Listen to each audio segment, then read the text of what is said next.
Good morning, everyone. Welcome to Renewing Our Mind. It is Tuesday, August 4th, 2026.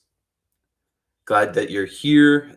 Just remember that the vision or the hope or the goal of this place is that we can see heaven and earth more clearly by lifting the veil. So we're going to lift the veil between heaven and earth to see Jesus more clearly. That's the hope. That's the goal. I'm Ryan. It is good to be with you this morning. And it is good to see you, Drew. Today, the name of the episode is Changes. We're going to talk about changes that I'm making to this show. And then we can talk about changes in general if the conversation takes us. So, we will begin with 3 minutes of imaginative prayer. Then we'll look at some scripture, and then I will drop the link for people to come in. So, first, 3 minutes of imaginative prayer. What in the world is imaginative prayer? Essentially, what it is,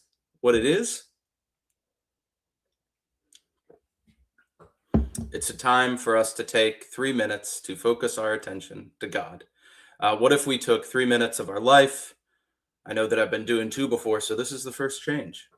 What if we took 3 minutes and focused all of our attention on God? And so, what I'm going to do is I'm going to put a 3 minute timer up on the stage, and then, guys, I'm going to say a couple of prayers, and we will just wait and pray to and try to focus our attention on God for 3 minutes. What I'll be doing this time is I will have my hands stretched out. I will be imagining Jesus on my left, the Holy Spirit on my right, and the Father before me.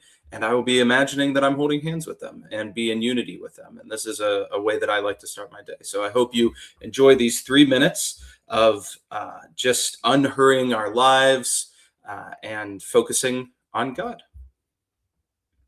And Lord Jesus Christ, Son of God, have mercy on us.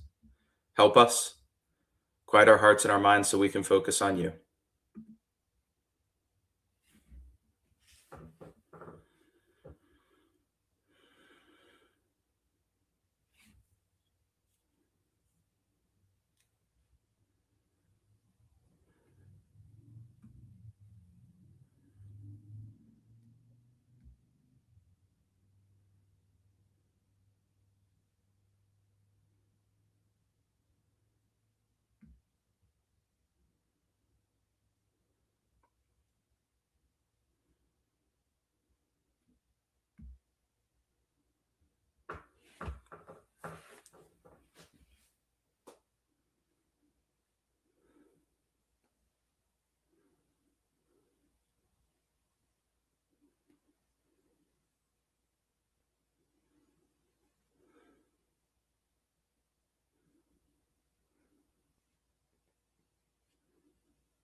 All right. I hope that was helpful and good to you. Morning, everybody. Glad you're here. All right. So remember, the vision is of this space is to lift the veil between heaven and earth so that we can see Jesus more clearly. And so I'm keeping imaginative prayer. I'm moving it up 1 minute. The title of today's video is Changes. So the first change is that we're going to do 3 minutes imaginative prayer, because I feel like 3 minutes is more holy than 2 minutes. You know, the number 3 versus the number 2. Something special about it, something that I like about it. The second change, and I'm pretty sure that T will be the only one that is upset about this, but there's a lot of reasons I'm making this change. But we're gonna try it out, see what happens. Is that I'm pretty sure that I'm going to stop reading the Anglican Morning Office during the live stream. There's a few reasons for this, some practical, some more just for my own soul. So the practical reason is that my StreamYard free subscription is coming to an end, and I still want to make sure that we have enough time to talk and to chat. And so the Anglican Morning Office takes like 25 minutes to read, and that is a lot of time to spend reading instead of us chatting. So that's the practical reason. The other reason is that I find that conversation has been more fruitful the longer we go. So trying to keep it within an hour range. And so I'm trying to make it so that good and helpful conversation happens sooner. I also think that me doing the Anglican Morning Office has confused more people than it's helped. The goal was to help people, but when I read the office, people get confused or they don't know what's going on. And it's not been, I would say, a huge benefit to a lot of people. So I want to try to still include scripture in this. So I think we'll look at a psalm each day. But I'm going to try and for at least a little bit not read the Anglican Morning Office so that I can drop the link sooner. We can have more conversation. So that is the second change that we're making. And I'm looking at the comments.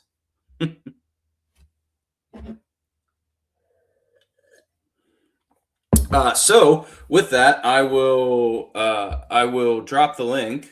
I'll drop the link if I can remember how to live my life on StreamYard.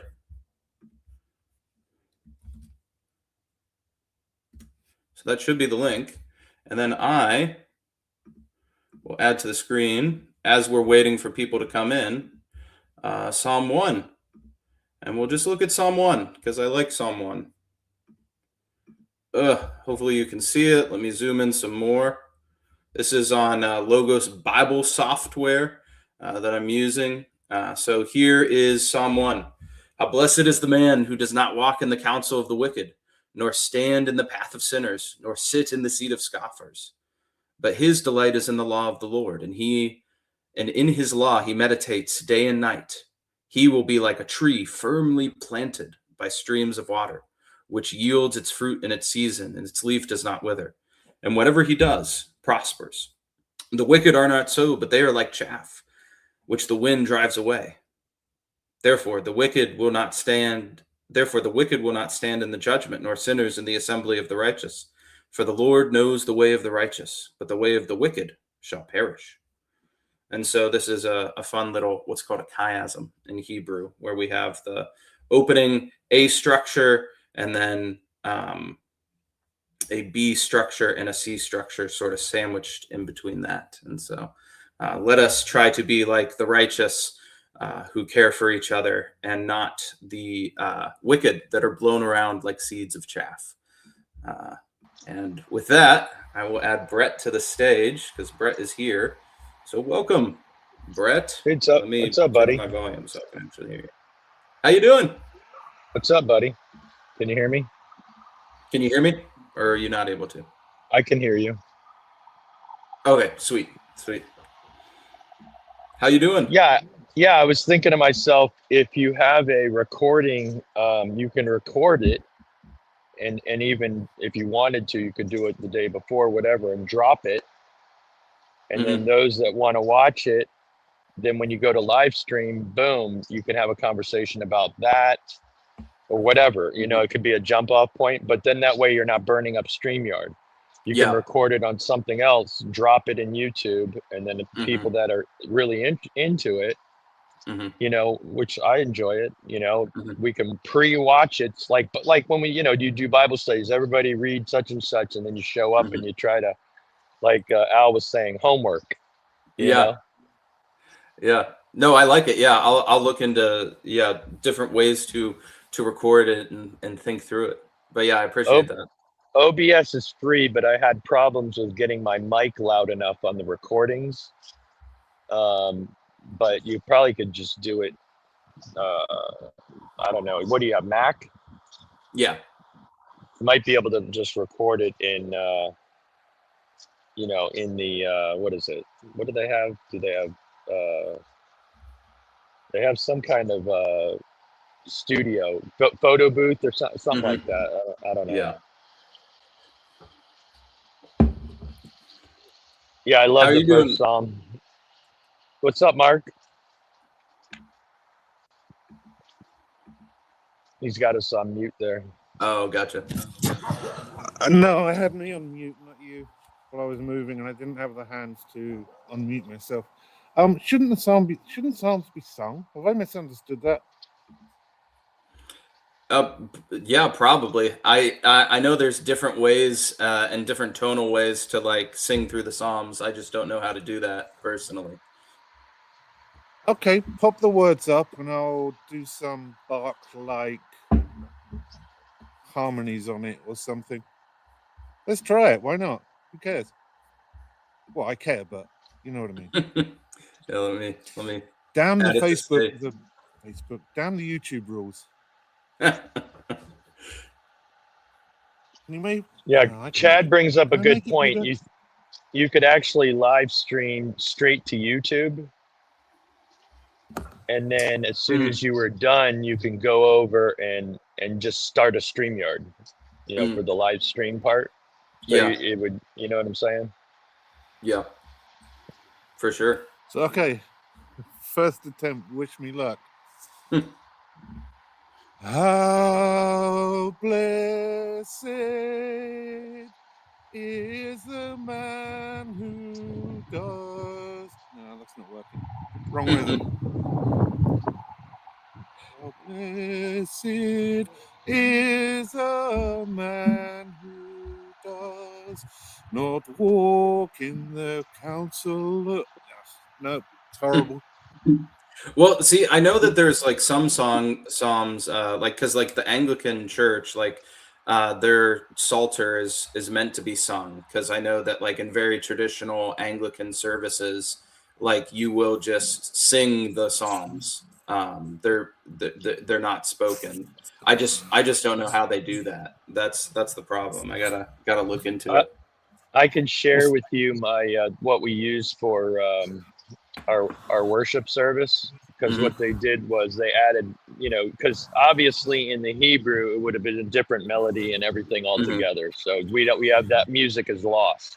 We don't have that, but they used the NIV because it's more, leveled and understandable. And so they use that and they add music and melody to that. And they did a really good job with some of them. Some of them, because they are so long, they do feel forced, but they're really good. But I'll share it with you in our text.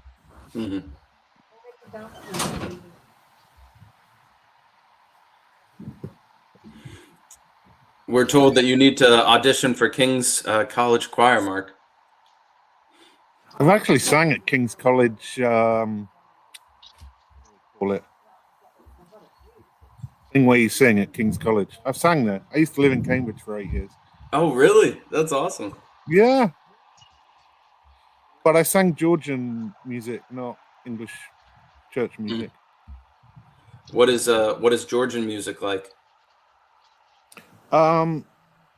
almost exclusively 3-part harmony, reflecting the Trinity.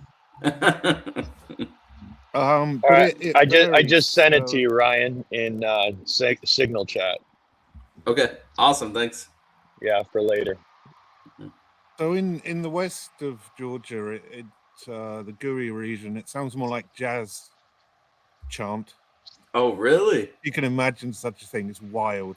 Yeah. In the east of Georgia, it's more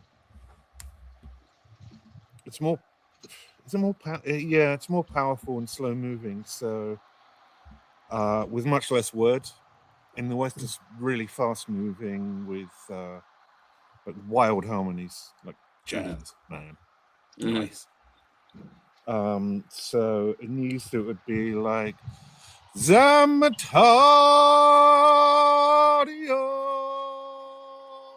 And then there's 3-part harmony, so you got this bass line, which is like ooh, and then the middle voice goes hey, hey, la, lo. You get this warbling thing going on as you kind Who of move was it? down the Hey, notes. Mark, who was it that mogged you the other day when you said you do 3-part harmony in the church, and they said we do 4-part harmony? I can't remember who said that. That was funny.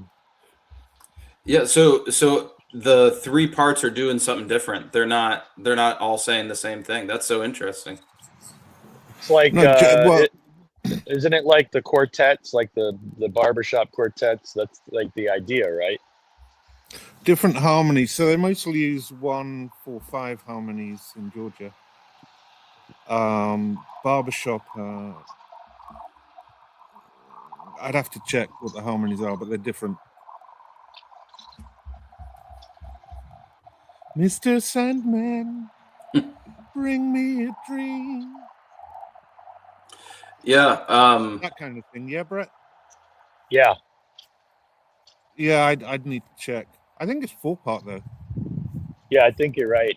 When I used to go to Disney, that was the first time I ever saw one live. Like when you go to Disney World, they'd be on Main Street, and they'd be like in the ice cream shop, and there'd be 4 guys there doing the what do they call it, a quartet? yeah. Yeah. Barbershop quartet. It's really of course. Barbershop it's so- quartet. 4-part harmony. Yeah, Of course. it's so cool how they do that, because I don't know. It's just, I think it's fascinating how they're able to put that together in such a harmonious way. It's just, because I'm not a musician or a singer. So like when you see people do it, it's like, it's just special. Mhm. Yeah. Brett, I love your beard, but can we see your face? I for some reason, I feel like I have to lean forward to see you guys, like to hear, not to hear, like when Mark's kind of quiet. Mm. Oh, can I fix that? I'm gonna try to solve this weird StreamYard thing. Like right now, everything's fine, but if we get one more person on, all of a sudden a potential echo happens. And I'm pretty sure when I did the search on Grok, it was saying that it could be the software or the browser, because I'm like, it's not headphones, because some people hear it, some people don't. Mm-hmm. It may be the host in his browser. What browser are you using, Ryan? So I today is the first day I'm using Chrome. Before I was using Atlas, but they're gonna discontinue that. So now I'm using Chrome. All right. Yeah. See, I've been using Chrome lately, and it seems like it's becoming a problem lately. But then but I also was using Safari on my studio, like in my office, and then it started happening with other people, and I'm like, what the hell's going on here? Mm-hmm. So I'm not sure. This morning, I was just on my iPad, and somehow when I came into Megan and Stephanie, I was echoing. As soon as I left, Stephanie was echoing, and she wasn't echoing before. So I think it's StreamYard, or it's the browser using StreamYard. You know what I mean? Yeah. Anyway, if it happens, Mm-hmm. An ongoing experiment. Yeah, Yeah, it Fun, is. fun, till the daddy took the T-bird away. it's how they make the sausage. That's what Scott and I call it. Yeah. Well, what do you guys? Because Brett, I know you were there. What do you think of Megan's stream this morning? Oh, it was awesome. Yeah, it's nice to hear them process the idea of friendship and stuff within TLC from a female perspective. And I was with T. I just, she said she was only going to drop the link at the end, and I was fine with that. I was like, this is great. I only wanted to come in to thank them. I didn't know I was going to create an echo factory. Yeah. What's up, Scott? Ah, Scott, it's been so long since I've seen you on my stream. Yeah, I just got off. So I do calls with my college buddy usually at 7. So as a matter of fact, that's what I just got off. Just got off the call. Scott, you're a bit quiet. It's probably because I'm not on any headphones or anything. I might be able to fix that. Stream close up, man. Let's see. Oh no, they weren't plugged in last night. So you're not on the clock today, Scott? I'm actually off all this week. Oh wow! I'm going through baseball cards. Oh my goodness! Yeah. Holy moly! Well, so I have a friend who, interestingly enough, he just spent the summer in Africa, but he's getting back this week, and he professionally sells baseball cards and makes a ton of money doing it. So, if you need anybody to connect with about selling baseball cards, I can connect the two of you because he does it like he has an eBay shop. He works with like another big card shop somewhere on one of the coasts, and it was insane to me how he's really young. He's like 19 years old, and the amount of money he's making just like selling pieces of cardboard is insane. Like it just blows my mind how much money he's making doing it. So is he getting into the Pokemon thing? He generally stays. So his domain is sports trading cards. Okay. So he can do any sport, but he hasn't really ever touched any of like Pokemon or Magic the Gathering or stuff like that. But that's really where the money's at, from what I heard, from what I've been hearing, is in the Pokemon stuff. Like they got TikTok channels, and I was actually working with somebody that's what they did, and that whole TikTok thing that came on with Trump, it like directly impacted his business, because I didn't know this, but they got something called TikTok Shop, where you can literally just link right over to people's stores, and that's how they sell all the. They'll go through and they'll do like a TikTok of them. They call it ripping packs, and so they'll rip packs, and then that'll get people hooked, and then they'll link through their channel and then buy the product. Yeah. When did you start collecting? So the first big set that I got was the yellow 91 Fleer. My grandmother bought me and my brother, a whole, because in the old days you used to get a pack with like 25 in it, and then that pack was in a box of, I don't know, 50 packs or something. So my grandmother bought us each a box. Oh wow! And so yeah, that was in 91, I believe. Yeah. But yeah. I just got a bunch from my brother-in-law. They were just in a blue tote. See the blue tote over there?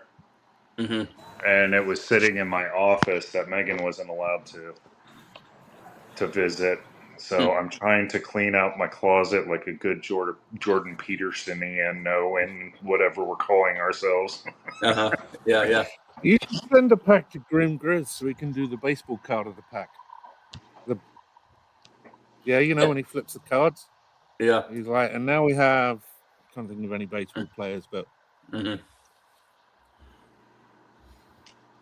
Yeah, I had Joey. my dad used to buy me baseball cards when I was a kid. So like I had the complete 86, 87, 89 sets for tops, and then I had some of the Fleer. But what's crazy is this, it was like the argument in my family. My brother, yeah, there we go. That's an 87, right? Yeah. Yep. My brother would my brother he was born in 81. Okay. And so when we were going through my dad's things and stuff, he was like, "Oh, these are mine." And I'm like, "What are you talking about, dude?" He goes, "Yeah, I used to collect baseball cards." I said, "Dude, you were like 4 or 5 years old when these came out. You weren't collecting baseball cards back then." And it's like a big argument, but it's like, whatever, man. He's like, "I get the baseball cards." I'm like, okay, I'll take the house. I wouldn't Baseball have even, cards. yeah, I wouldn't have even had mine if my brother hadn't held on to them. We actually came up with a little bit more of a cordial agreement. I ended up going through all of our baseball cards and did my best to split them out or divvy them out evenly. Did that, that must have been like 10 years ago or so. Because he was I much had a, more into comics than baseball cards. yeah, I had a couple of real old ones. I had a not mint condition Johnny Bench and no, who is it? Roberto Clemente. But they have to be in mint condition for those to be worth any kind of money. But the most expensive one I had at the time was Cal Ripken Jr.'s rookie card, which was in an 82, I think. So like I had some old ones that my dad had in like boxes that he had gotten, and he gave them to me to sort through, and I kind of put them in, books and everything. And then someone stole an entire album from me. Oh, really? Like, Yeah, did they so I break lost. in or what? No, it was one of my friends. Oh, Are they worth more as sets or are they individual cards? Like No, much more valuable? individual, but sets mean that you have that good card in the set. So the upside is if you have a complete sealed set, that card is in there. You know what I mean? yeah. Yeah, it's a crazy world. Just slinging cardboard. You can make a lot of money. I'm primarily just holding on to, because I don't think they're going to be worth anything really for me. Yeah. And that's actually what's kind of been going on here. Like, I've been so out of baseball for so long. Like, who has the career that is lasting through to the next generations? You know what I mean? Like, I remember because my son's really into sports, and we go through talking about different like football players or basketball players and this and that. And, of course, like the argument in basketball, whether it's LeBron or Jordan, my son's younger, so he's all about LeBron. It's Jordan. Yeah. So See? from my experience, the way card collectors at the shows work, sometimes, because it's always in the eye of the beholder, the person that's buying it. And so sometimes if you make certain combinations and put them in a plaque together, it's a very attractive. So like, remember Bo Jackson? They would have his football card, his baseball card in like his rookie cards together. And even though individually they may not have been worth something, but because you had them together, you had done the collecting, Yep. and they did that with some others. I'm just using that as an example. But yeah, so like if you have some sort of like the whole World Series team or something goofy like that, or stuff like that. So Can I? Because sorry, Ryan. No, you go ahead, Mark. Your channel, man. No, I'm just this mentality of people who collect things. 'Cause my brother's one of those types. He was always very good at collecting stuff. He's very good with money as well. He always had like a wad of cash on him, and that might be related. It is. I always have cash because you never know if you're going to find something. Mm-hmm. You never know if you like run into like whatever and you go, oh, that's cool. And Mhm. I was See, I collect. just I collect thinking more. very quickly. Yeah. I was just thinking it's mostly a man thing, but I think that's not true. It's just women collect handbags and purses and shoes and Salt and pepper stuff. They shakers. just collect different things. Mm-hmm. But it's still this collector hoarder. Can we say that? Mm-hmm. Saving Yeah, for what? a rainy day. Well, that's what I was going to ask, because I know that Scott has he has the baseball cards, and I know you've talked about collecting coins before. Like Brett or Mark, do you guys collect anything? Is there like a collection of sorts? I like collecting things I can talk about that I can connect to history. So like when Megan was here, I showed her that I have a denarii from just before Christ's time.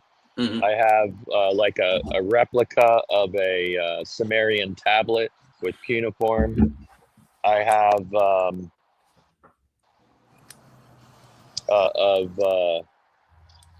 P52. It's usually you can probably see it when I'm in my office behind me. I have a like a lyre, and ironically, I bought this lyre from the Middle East, and then the House of David came out, and the one that he has in the show, it looks just like the one I bought. It was like, oh, that's so cool. And then I bought a slingshot. So like things like that, something I can talk about, use as like a like some kind of aid when you're discussing it with somebody or whatever. What do you collect, Mark? Anything?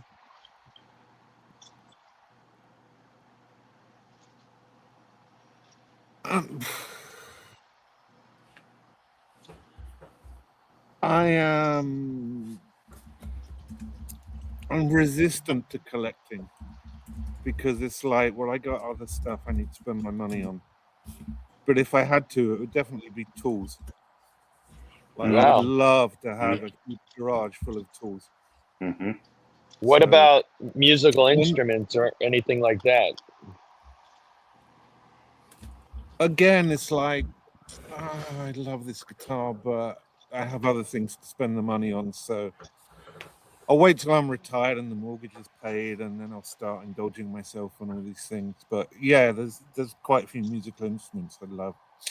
You guys stateside, you make the best guitars. I'd love to go on just a cruise around America buying guitars. That would be awesome.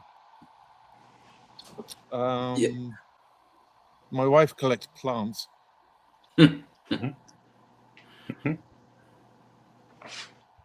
What about you, Ryan? Well, that's the thing. So like the only like and I think that this is valid. Like I don't collect a lot of things. The one thing that I do have a lot of though are books. So like I have a ton of that. I have a ton of books.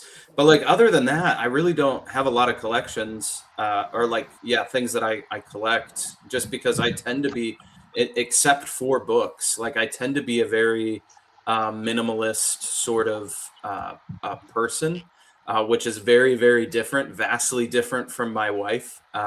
She enjoys collecting a lot of things. And so it's usually a point, not a point of tension between us, but just we have a lot of discussions about, okay, what are we getting more of? What do we need to shuffle along and give away before we get more of a certain thing, or stuff like that. So that's usually the conversations that I'm in. That's funny. I forgot about one books. Other thing I collect. There is one other thing I collect, and I just can't throw the damn stuff away, even if it's terrible. Wood. I just like, that might come in useful someday. I'll keep that. Yeah. That's my father-in-law. My father-in-law Yeah. built. So he wasn't. They built a house a year ago, and they weren't allowed to have a pole barn. It had to be he lives in an HOA, so it has to be an attached garage. So instead of building a pole barn, he built a 6-car garage that he put a wood shop in. And and like he collects so much wood, like he'll just see pallets lying on the side of the road, and he just like he has to pick them up. And he has so much wood that he swears he's going to use one day. Pallets. I'll show you what my dad built out of pallet wood. Mm-hmm. My desk is out of pallets. So he built the Adirondack chairs.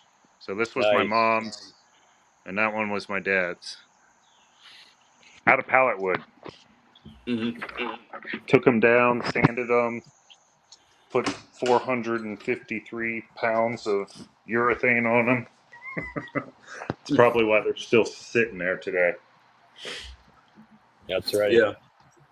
Yeah, I can't believe I forgot books. Books, like Luke is in the chat saying books too. Like Mm-hmm. I've got like that 1840 dictionary that I bought, Mm-hmm. or was actually, and then I have an old I think it's a 1950 or 60 Hebrew Bible. I've got, yeah, so like stuff like that, like, you know, some of the older ones, but I also collect, you know, modern books too, but, Mm-hmm. you know, yeah, nice, Luke. Yeah, Luke has it 1848. too. Yeah. Yeah, that's Well, right. You the guys are just dictionary. showing off now. Oh, sorry, Mark. No, I'm done. Well, the dictionary that I've always wanted to get is the Oxford English Dictionary. Like the really, I don't know if you've seen them. They're usually 2 volumes. They come with a magnifying glass, and because they're so compact. So Oxford English Dictionary, and it will go through. Usually just referred to as the OED.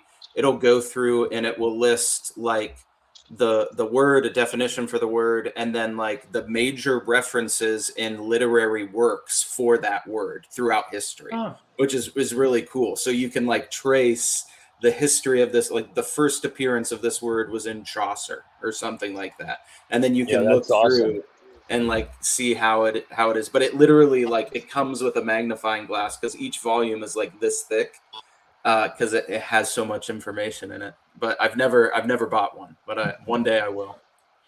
I think there's a 10-volume Oxford English Dictionary. Mm-hmm. I have a memory of seeing it. Are you Didn't talking buy about it. a dictionary, or are you talking about an encyclopedia? Dictionary. Yeah, I've never seen one that big. When I was online looking for this one, anything that was 1820 or earlier, well, really that was the first real like major dictionary that was out. But anything older than that, they're like, now they become antique books and they're like $2,000 a book. It's like, it's insane. I think this book was Megan like just asked a good question in the chat. 500. Is it a question or? Oh yeah, I guess it is. No, I don't think it's power over anything. I just love it. I love to share it with people. Like I love like being able to share it, you know? Yeah, so that's the main reason why I collect. It's not so much for myself; it's to be able to pass something down to my son. Mm-hmm. And it's a point of sharing between us as well, because he is very much into sports. He takes it from a different angle though, but it reminds me of how I was when I was his age, and then this is something that he'll have of me afterwards. And like Mm-hmm. my coin collection, that one's a real interesting one, because even though I started collecting coins, a a good portion of my best collection was handed down from his grandfather. Well, actually, it'd be his great grandfather. So it came from his great grandfather, then through me, who was not of blood relation, to go back to him. Is kind of the idea, and then he can grow it in the manner that he wants and be able to do the same thing. Mhm. Yeah, I Yeah. don't So think that's interesting. So things that are handed down can become a burden, but if Mm, you're given the freedom to do what you want with them, Yes. then yeah, that's what you're saying. That's beautiful. Yeah. But I think I agree with B. It's part of collecting things because it makes you feel powerful over something. I think there's something there. mhm. Maybe you guys would phrase it slightly differently, but it's like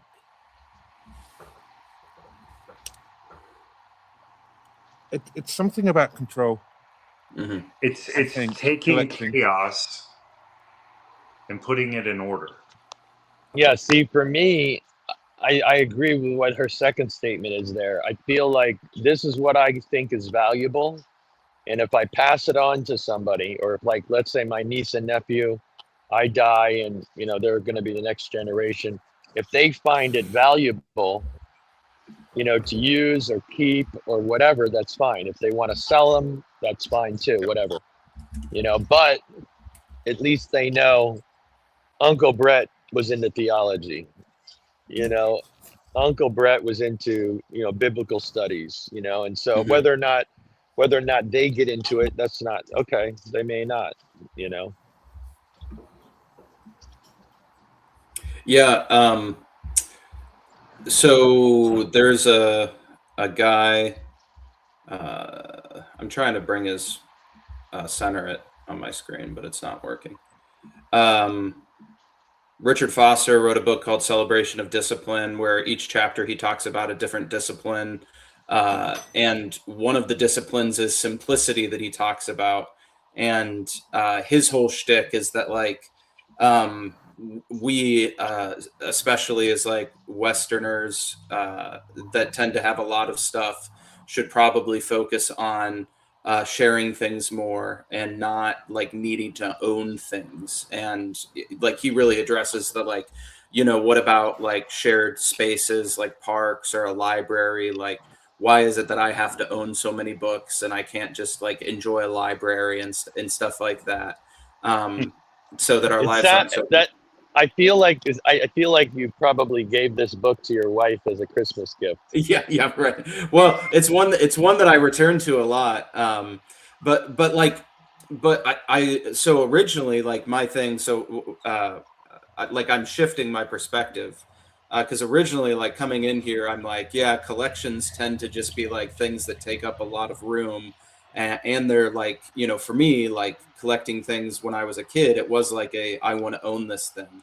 But listening to like Scott and you guys talk and being like, well, a collection is a really cool thing to like continue a shared legacy and to increase a bond between like parents and children and generations. I'm like, oh yeah, I'll get behind that sort of collection like all day. Yeah. Like, Now, see what Luke's saying about the snowblower. I agree, but like when it comes to the books, for me, it also has to do with a trust factor. I don't trust people keeping these books or enough of the people keeping these books. mhm, And so, like, I got this jump drive. I was telling B about it. It has 70,000 books on it, and mhm, the guy that started this venture was the guy from Wikipedia, one of the co-founders. And his whole thing was he started seeing that the internet was literally changing things and rewording books, and it was freaking him out. And he saw that as people were going back and washing parts of the internet, documents and things like that, he wanted some sort of concrete offline database for certain, literary, mhm. books, all sorts of stuff. So it's like, and to me, it's like, here's a guy that saw the danger of Wikipedia and what was happening to the next generation. And I saw, like, yeah, I want my own Augustine's Confessions. Yeah. I want my own, you know what I mean? I don't want to rely on the internet. Not that it won't be a good tool, Mhm. not that logo software wouldn't be probably keep things safe, type thing, but just in case. And just in case the apocalypse. We get a solar flare, it knocks everything out. I got my books, baby. Yeah, it's a good question. So I agree with you, Brett. I think I watched that interview as well, and I think it's a really interesting thing. Megan says, also collecting feels like a snowball effect. It gains momentum and power as it's added to. And so at what point does it become a thing in itself and not just an extension of you and your values? So it's like, yeah, I think it's a good question to ponder. At what point does a collection become like just grossly too much? and like, So I guess I would say if it's a problem, when it becomes a problem, it's a problem. So like let's say you have no more space for books, like using my thing, right? You have no Mhm. more space for books. It's starting to get in between you and your wife, let's say. You know, like the books are overflowing. They're in every room now. You know, it's like now that's a different, now we have a relationship thing that's going on that's an issue. Mhm. Or you can't financially afford other things because you're spending it on books. You know what I mean? So I feel like it's not a problem until it's a problem, whatever that looks like for the individual. Can I ask? Do collections get to a point where you suddenly ask yourself, what am I doing? Mhm. I'm sure they could. I haven't experienced that yet. I mean, it's got to be in its proper place. I mean, so a couple things that popped into my head is that the Bible is a collection of letters, right? And it points to something. What is it pointing to? Kind Yep. of getting back on the thing. So the intentionality matters, or maybe better put, the relationship you have with it matters, Mhm. right? If it becomes the thing, right, then you need to do some reorganizing, which could include getting rid of the thing if you're not able to properly reorientate it within Mhm. your life, so that you're right. Like if I were to do this for my son, but I'm not spending any time with him, you Mhm. know what I mean? Like that, those two things are out of alignment. So I think it has a lot to do with the actual relationship and where you put it. Mhm. The other thing too is like somebody that actually has 5 copies of the same book. You know what I mean? Things like that. You know, it's Yeah, like yeah. really now it seems to me there's a different thing going on there. Mhm. Yeah. No, I agree with that. Yeah, but it's first edition, second edition. This one is Yeah, signed by the cousin of the author. They're different. They're Yeah, different. yeah. No, I that's agree. what I'm saying. Hey, just a heads up about a 5-minute warning. At 8:30, I need to pop off. But Cool. any final thoughts or final opinings on collections? May I hold the power. Yes. Yeah. I collect And, cigarette butts. I think Brett does as well. mhm. And Brett, did you did I see correctly that like there's a new job you're at? Yeah, in the beginning when it was offered to me. I because of how long it was going to take to generate money, I kind of was Mhm. like, okay, that's a potential option, but it doesn't seem like Mhm. this is a Mhm. solution for my issue. But then as interviews were falling and they just weren't, nothing was happening with them, you Mhm. know. And I also saw, because the community I was going to be working with were going to be a lot of my brothers from church, it dawned Mhm. on me that this really would be a much more healthier, awesome experience to go to work with guys that are Christ centered. You know, so for me, it was like, I'm trying not to get too excited about it because I'm trying to make sure my expectations are properly oriented. But there's Mhm. part of me that's like, I mean, I'm starting to really realize that there's a huge potential for this to be really something that I can lock in, hopefully, for the rest of my life. You know, Hey, that's awesome. yeah. That's Thank exciting. you. I Yeah, appreciate yeah. y'all's prayers because I know some of y'all have been praying for it. So Of I course. got a question, really. Mhm. So on an earlier live stream, Chad and someone else started dragging on Brett, and I couldn't work out what exactly it was that Brett had done to make them so upset. So I don't know if anyone saw it or if you can help me out. I'm just like, what? No, Do you know what you did? I was just commenting that it was no big deal. It was just a misunderstanding or a misread in the comments. I think I was just saying that for me with Claire, I just have to not engage a lot. I do on the chat, but I for the most part when I'm blocking, I'm only blocking because other people are asking me to do that. Also, are giving me permission to do it when I feel like it's something's bad's going on. So I was saying that for me, not having her in the conversation, especially when it's so positive and things are going so well, it had to do with me not wanting to be around her or having to deal with her because I know that I naturally am going to want to be, I'm going to want to be more aggressive. So I use the saying, I just don't think I can be as Christ-like when I'm engaging her, which came off self-righteous to someone. And it was like, okay, listen, I'm just saying I know my boundaries. Other people don't have the issue I have. So my limitations on what I can take without being a jerk, that's where my line is. It's nothing, whatever. It's not, other people are fine with her and they can engage her and they deal with the way she wants to be, and that's fine. That's their prerogative. So that's all it was. It was just, I think, a misunderstanding. Mhm. Okay, cool. Yeah, I think at the end of the day, it's just people are jealous of, especially you two, because you have amazing beards, and they just can't handle the glory of the beards. That's what it is. That's what it is. I mean, for me, Claire is just so boring, just repeating. And it's not that I dislike her or don't want to engage with her. I just can't be bothered anymore. Yep. And, that's it. And it's funny because Chad really doesn't seem to like her.